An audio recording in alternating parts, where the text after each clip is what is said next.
လမ်းလေးကရှောက်ချင်စရာလေး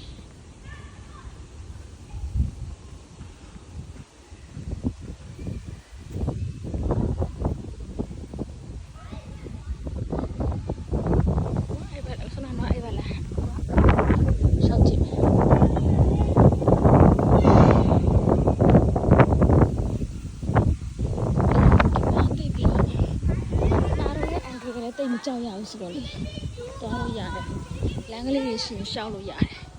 ဒီရှိမှထိုင်စရာခုံလေးတွေလည်းရှိတယ်ဒါဟ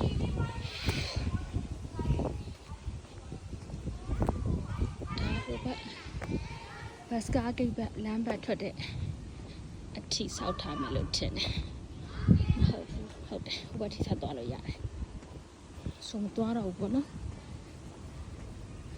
ဒီဟာကိုပဲတပတ်ပြန်ပတ်လိုက်မယ်ဒီကောင်ဒါဆိုရင်အစုံနာတော့မဝင်ပဲနဲ့ထားခဲ့တဲ့လမ်းဘက်ကိုပြန်ရောက်သွားပါမယ်ရှင်